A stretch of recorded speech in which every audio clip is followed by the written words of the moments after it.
Hello friends, E20 petrol, ये ethanol blending वाला petrol नुकसान कर रहा है, ऐसा लोग मानने को तैयार नहीं। लोग कहते हैं एक भी ऐसी गाड़ी दिखा दो जिसमें प्रॉब्लम आई हो, एक भी नहीं दिखेगी। आज एक गाड़ी है, मैं आपको दिखाने वाला हूं।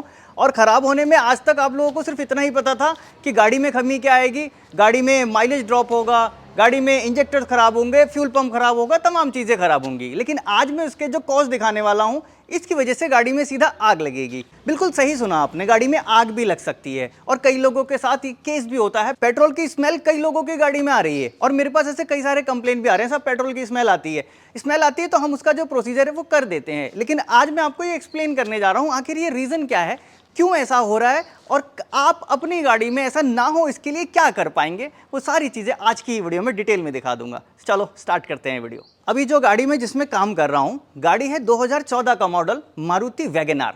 पेट्रोल से चलती है ये गाड़ी और ये E10 वाली गाड़ी है। अभी मार्केट में E20 फ्यूल मिल रहा है, कंपलसरी हो गया है। लेकिन इससे पहले आप समझ लो, ये तुरंत सारा केस नहीं होता है और हर गाड़ी में नहीं होता है, किसी में हो रहा है, किसी में नहीं हो रहा है। उसके पीछे का रीज़न पता है आपको? जब E20 कंपलसरी नहीं था उस टाइम पे कुछ जगह पे E20 साइलेंटली मिल रहा था, कुछ जगहों पर E10 मिल रहा था। एक ही शहर के 3 पेट्रोल पंप मैंने टेस्ट किए, यहाँ तक कि उनकी बिलिंग के हिसाब से कुछ महीने पहले वहाँ पे E5 भी आया था। मतलब ये सारा कुछ मिला जुला कर चल रहा था, कुछ ऐसा डिसाइड नहीं था कौन अपनी गाड़ी में कैसा पेट्रोल भरवा रहा है। जिन गाड़ियों में लो ब्लेंडिंग वाला पेट्रोल चला वो गाड़ियाँ लंबी चली, जिन गाड़ियों में हाई ब्लेंडिंग वाला पेट्रोल चला उनमें प्रॉब्लम पहले आई। अब जो गाड़ियाँ आप नोटिस करना, जो गाड़ियाँ जगह जगह घूमती हैं, उन गाड़ियों में प्रॉब्लम जल्दी आई। जो गाड़ियाँ एक ही फ्यूल स्टेशन से फ्यूल ले रही थी और अब भरोसेमंद फ्यूल स्टेशन से फ्यूल ले रही थी, उनमें प्रॉब्लम बाद में आई। जैसे कि मैंने एक वीडियो में आपको दिखाया था Hyundai i10, उसमें कोई ऐसी प्रॉब्लम ही नहीं आई थी। सारी रबर वगैरह ओके थी, कुछ डिग्रेड नहीं हुआ था, फ्यूल पंप में भी कोई कोरोजन नहीं था, फ्यूल सिस्टम बिल्कुल ओके था। लेकिन आज इस गाड़ी में प्रॉब्लम है। इस गाड़ी का हिस्ट्री सुन लो। ये गाड़ी आज रहती है यहाँ, कल चली जाएगी चमोली, परसों कहीं नोएडा में तेल भरा रही होगी, उसके बाद कहीं इलाहाबाद में तेल ले रही होगी, कभी फिर दिल्ली में जाके तेल ले रही है। तो ये घाट घाट का पानी पीने वाले जो लोग हैं, इनकी गाड़ियाँ ये जल्दी प्रॉब्लम करती है। अब देखो इसमें काम क्या कर रहा हूँ, ये इसके स्पार्क प्लग्स हैं। ये 3 सिलेंडर की गाड़ी है, तीनों स्पार्क प्लग खोल के रखे हैं। अभी इसको मैच करूंगा, गैप वैप आगे का सीन है, इससे इसका रिलेशन नहीं है। अब देखो यहाँ पे लगी होती है इसके गाड़ी की थ्रोटल बॉडी, मैंने ये निकाल के रखी है क्लीन करने के लिए। अब मेन चीज़ आ जाए, ये देखो इसकी फ्यूल लाइन जिसको मैंने अभी प्लग करके रखा है। अब ये देखो ये आ जाती है इसके फ्यूल सिस्टम। यहाँ से मैंने इंजेक्टर खोले हुए हैं, इंजेक्टर्स और फ्यूल रेल। इसके अंदर एक रबड़ लगी हुई होती है बीच में, इसके तीनों सिलेंडर में बीच में एक रबड़ होती है। वो रबड़ जल्दी ख़राब होती है एथेनॉल की वजह से। और अभी गाड़ी में, इस गाड़ी में पहले मैं एक बार चेंज कर चुका हूँ और इस गाड़ी में दूसरी रबड़ की बारी है। अब इस रबड़ के डिग्रेड होने से प्रॉब्लम क्या आती है पता है? इस रबर के डिग्रेड हो जाने से, कट जाने से, फट जाने से, खराब हो जाने से या फिर स्वेल हो जाने से इस गाड़ी से पेट्रोल लीक करने लगेगा। और जब पेट्रोल लीक करने लगेगा बाहर, तो क्या होगा? आपको पेट्रोल की स्मेल आएगी। आपने स्मेल को इग्नोर किया, गाड़ी लंबी चलती रही, आपके पास समय नहीं मिला, उसे छोटा सा भी स्पार्क मिला, गाड़ी में आग लग जाएगी। आओ दिखाता हूँ। यह है इसका कॉमन रेल। यहाँ पे लगे होते हैं इंजेक्टर्स जो मैंने निकाले हैं फ्लश करने के लिए। मैं तीनों लगा देता हूँ, आपको मैं प्रैक्टिकल समझा रहा हूँ, दिखा रहा हूँ, क्योंकि कुछ लोग टेक्निकल हैं, कुछ लोग नॉन टेक्निकल हैं, सारे लोग समझ जाएं और वीडियो की ट्रांसपेरेंसी भी बनी रहे। ये लगा दिए मैंने तीनों इंजेक्टर, इस तरह से ये लगते हैं। यहाँ पे आपकी फ्यूल लाइन कनेक्ट होती है, बीच में एक रबर का पाइप होता है, इसके बाद फिर मेटल का पाइप होता है जो पीछे टैंक से आता है। अब जब यहाँ पे पेट्रोल भरता है तो इसके बीच में देख रहे हो आप, ये फ्री है ना, ये फ्री ना रहे इसके लिए यहाँ पर रबर रिंग्स लगे होते हैं। ये देखो ये 3 रबर रिंग निकाले हैं मैंने। ये डैमेज कैसे हैं? ये पहले वाले को देखो आप, ये डिग्रेड हो चुका है, खराब हो चुका है। ये वाला भी खराब होकर टूटा है, ये भी खराब है, ये जाने पे ही है, मतलब इसकी लाइफ बची नहीं। ये बिल्कुल ऐसा हो गया है, ये देखो, देख रहे हो, ये ऐसे छूने पे ये टूट रहा है, छूने पे टूट रहा है। अब इसके खराब हो जाने पे क्या होगा? देखो ये यहाँ पे सीलिंग प्रॉपर नहीं है, ये फ्री है, रबड़ बीच की खराब हो गई, बीच वाली। यहाँ से पेट्रोल बाहर निकलने लगेगा क्योंकि यहाँ पे प्रेशर से आता है पेट्रोल।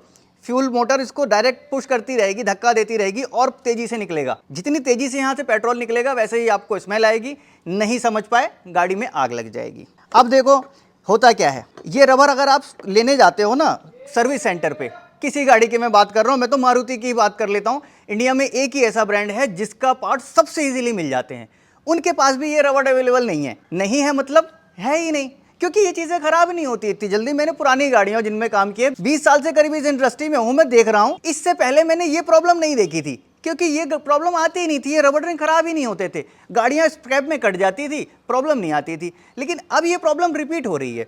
रिपीट हो रही है, साथ में इस पार्ट्स का ना मिलना, ये भी एक बड़ी प्रॉब्लम है। तो अब जब मारुति के पार्ट्स हर कोने कोने नुक्कड़ चौराहे पे मिल जाते हैं, सारे पार्ट्स मिल जाते हैं, जब मारुति में नहीं मिल पा रहे हैं तो आप सोचिए दूसरी कंपनी के कैसे मिल पाएंगे, महिंद्रा के, टाटा के या फिर फोर्ड के और स्कोडा के, इनके कैसे मिलेंगे?